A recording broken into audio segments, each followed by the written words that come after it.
अध्यक्ष, चलिए खबरों की शुरुआत कर लेते हैं। मुख्यमंत्री पुष्कर सिंह धामी ने देहरादून में आयोजित मुख्य सेवक संवाद आपके द्वार कार्यक्रम में शिरकत की। तो वहीं आपको बता दें कि सबसे पहले उन्होंने विभिन्न स्टॉलों का निरीक्षण किया और महिलाओं को किट वितरित की। इस दौरान मुख्यमंत्री पुष्कर सिंह धामी ने कहा कि राज्य सरकार ने जौनसार बाबर में विभिन्न विकास योजनाओं को आगे बढ़ाया है और इस क्षेत्र के पर्यटन स्थलों को विश्व पटल पर एक नई पहचान दिलाने के लिए कई महत्वपूर्ण कार्य आरंभ किए गए हैं और महासू महाराज मंदिर परिसर के पुनर्निर्माण के लिए 120 करोड़ का प्रावधान किया गया है। मास्टर प्लान के बाद यहां रोजगार बढ़ेंगे।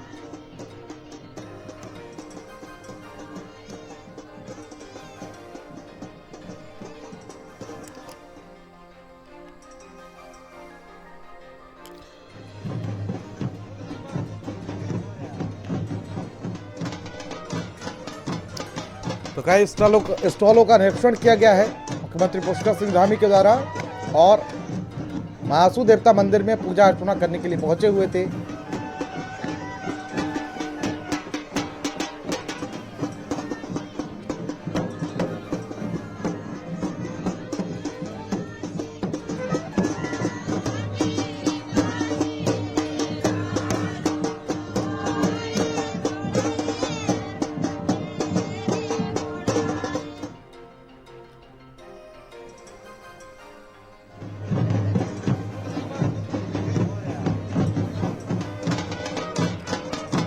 महासू देवता मंदिर में पूजा अर्चना करने के लिए पहुंचे हुए थे और इस दौरान आपको बता दें कि सीएम पुष्कर सिंह धामी का स्वागत किया गया।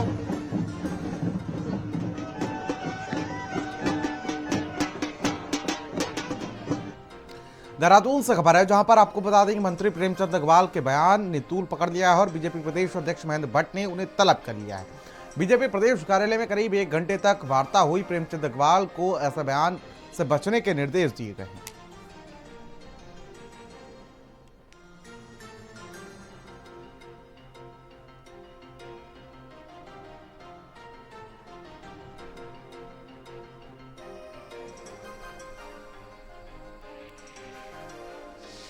सभा के अंदर कार्रवाई के संदर्भ में कुछ संसदीय कार्य मंत्री भी हैं, तो उनसे चर्चा हुई। बीच में जिस प्रकार का माहौल राज्य के अंदर खड़ा हुआ है, वो माहौल ठीक रहे, इसकी अपेक्षा हमने उनसे की है।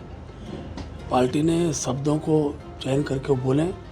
उनका कहना था कि मेरा भावार्थ बिल्कुल नहीं है, कि जो शब्द है वो गाली वाला शब्द भी अगर है तो मेरे वक्तव्य से पहले का है। वो ना पहाड़ के लिए कहा गया, ना मैदान के लिए कहा गया, ऐसा भाव है नहीं। और क्योंकि उनका जन्म उत्तराखंड में हुआ है, बहुत पुराने हमारे कार्यकर्ता हैं, राष्ट्रवादी विचारों से वो जुड़े रहे हैं, तो इस प्रकार का एक चर्चा का माहौल कुछ लोगों द्वारा सोशल मीडिया के माध्यम से बनाया गया है। तो भी उन्होंने अपने सारे माहौल पर खेद प्रकट किया है और पार्टी को आश्वस्त किया है कि आगे से हम शब्दों का चयनों में इस बात का विशेष रूप से ध्यान रखें। पहले तो उन्होंने कहा कि मेरा दूर दूर तक इस प्रकार का कोई भाव नहीं है, फिर भी किसी की भावना को ठेस पहुंची है तो उन्होंने खेद प्रकट किया है। उन्होंने माफ़ी भी पार्टी स्तर पर मांगी है और मैं कह सकता हूँ कि इस प्रकार का माहौल कम से कम इस पर रुकना चाहिए। और तो वही बीजेपी प्रदेश अध्यक्ष से मिलने के बाद भले ही देहरादून में मीडिया से मंत्री प्रेमचंद अग्रवाल ने बात ना की हो, लेकिन ऋषिकेश जाकर पहले गंगा मैया से न्याय की गुहार मंत्री प्रेमचंद अग्रवाल ने लगाई। इसके बाद मीडिया से बात करते हुए उन्होंने राज्य आंदोलन के अपने संघर्षों के बारे में मीडिया को बताया और फोटो भी दिखाई। साथ ही ये भी कहा कि दुष्प्रचार जो हो रहा है उसको रोका जाना चाहिए।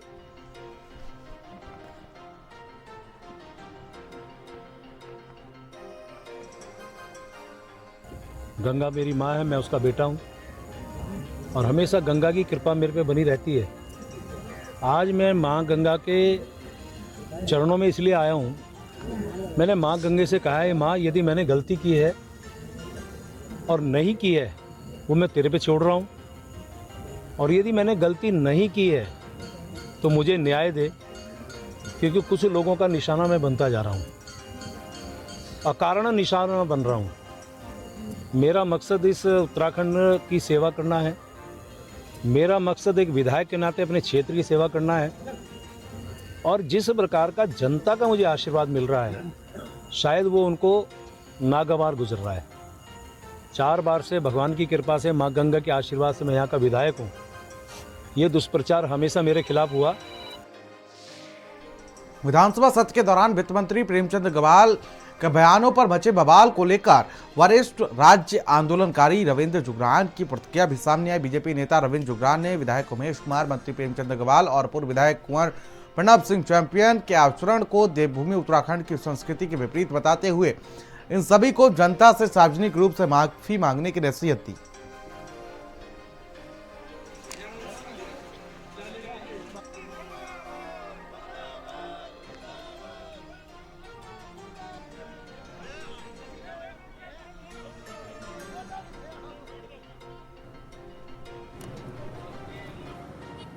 उमेश कुमार, प्रेमचंद अग्रवाल, चैंपियन, इस तरह के जो लोग हैं, इनके व्यवहार, कार्यशैली, आचरण, बोल से इन उत्तराखंड की छवि कलंकित हो रही है।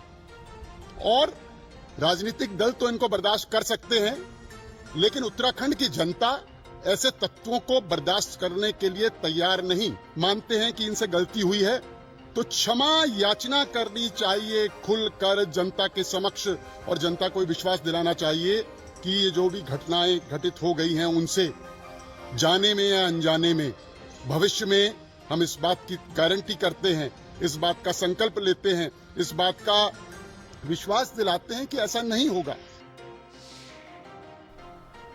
और विधानसभा में भू कानून विधेयक पारित होने पर बसपा के विधायक मोहम्मद शहजाद ने तीखी प्रतिक्रिया व्यक्त की है। और मोहम्मद शहजाद का कहना है कि मैदानी क्षेत्र के लोगों के साथ भू कानून लागू होने से छलावा हुआ है। सुनिए उन्होंने क्या कुछ कहा।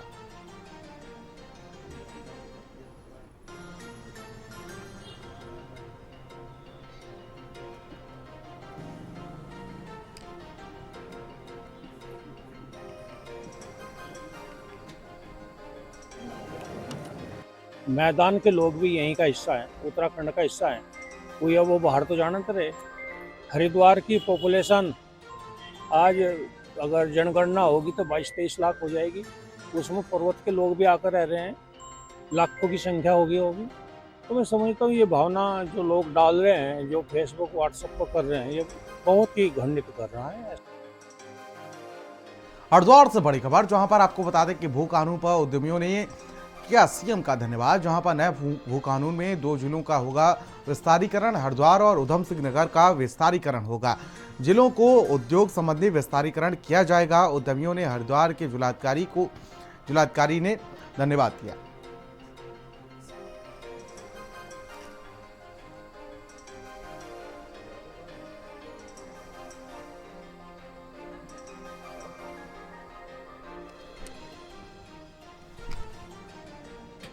तो हरिद्वार और उधम सिंह नगर का विस्तारीकरण होगा। नए भू कानून की मांग बहुत समय से सभी निवासियों द्वारा की जा रही थी। उत्तराखंड सरकार एक नया भू कानून लेके आई जो माननीय विधानसभा में पास भी हो गया है। इस भू कानून में उत्तराखंड में हरिद्वार और उधम सिंह नगर दोनों जिलों को छोड़कर शेष पूरे प्रदेश में किसी भी तरह की भूमि खरीदने से पहले तो प्रतिबंध किया गया है।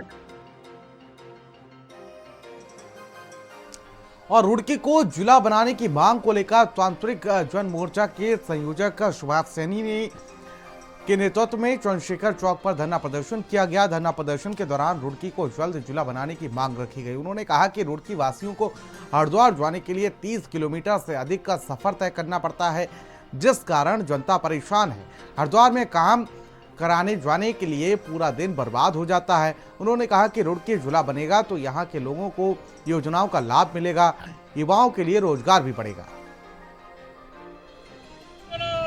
मोर्चा पिछले 2 दशक से रुड़की जिला बनाओ अभियान चला रहा और उसी मुहिम को आगे बढ़ाते आज यहाँ धरना प्रदर्शन का आयोजन किया गया। तमाम लोग हर वर्ग से, अनेक शिक्षाविद हैं, अधिवक्ता हैं, व्यापारियों ने और आप सफाई कर्मचारी नेताओं ने सभी ने समर्थन दिया है इसे।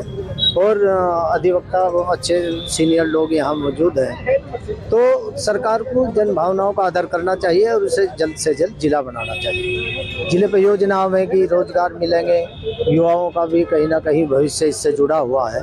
यहाँ देखो ये राज्य मंत्री मेलाराम प्रजापति जी, कलीम खान जी, तमाम सब दलों के लोग यहाँ मौजूद हैं।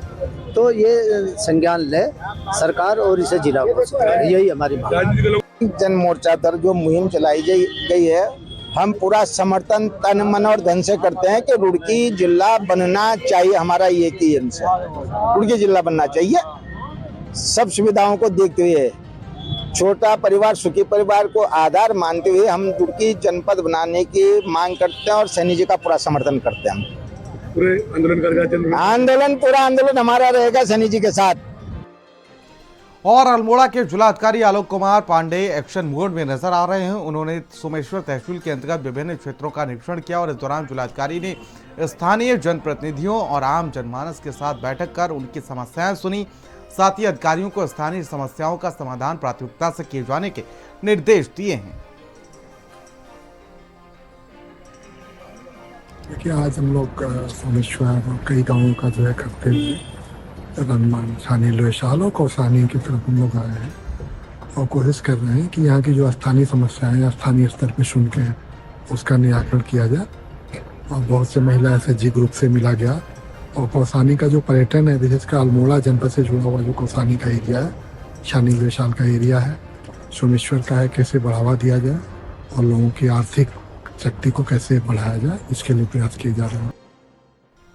हरिद्वार में उत्तराखंड पुलिस आरक्षी शारीरिक भर्ती परीक्षा को लेकर हरिद्वार पुलिस ने अपनी तैयारी पूरी कर ली है और पुलिस लाइन रोशनाबाद स्थित सम्मेलन कक्ष में SSP प्रवीण सिंह डोभाल ने भर्ती बोर्ड की नियुक्ति फोर्स को ब्रीफ किया। और खटीमा में रविवार को लोहिया हेड स्थित मिनी स्टेडियम ग्राउंड में सेवा संकल्प धारिणी फाउंडेशन द्वारा एक विशाल निःशुल्क स्वास्थ्य शिविर का आयोजन किया गया।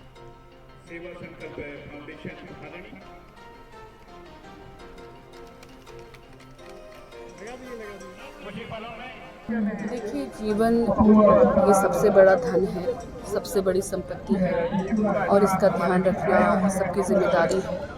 और मैं ये अपना सामाजिक कर्तव्य भी समझती हूँ कि हम लोगों के बीच में जा रहे हैं और सेवा संकल्प धारिणी के माध्यम से मैं कई सारे कार्य कर रही हूँ और समाज सेवा में ये फ्री हेल्थ कैंप हम लोगों ने लगाने का फैसला किया और चंपावत से शुरू करके हमने आज ही खटीमा में आज हमारा ये तीसरा दिवस है, जहाँ पर अभी तक हम लोगों को कई सैकड़ों लोगों को स्वास्थ्य लाभ पहुँचा चुके हैं।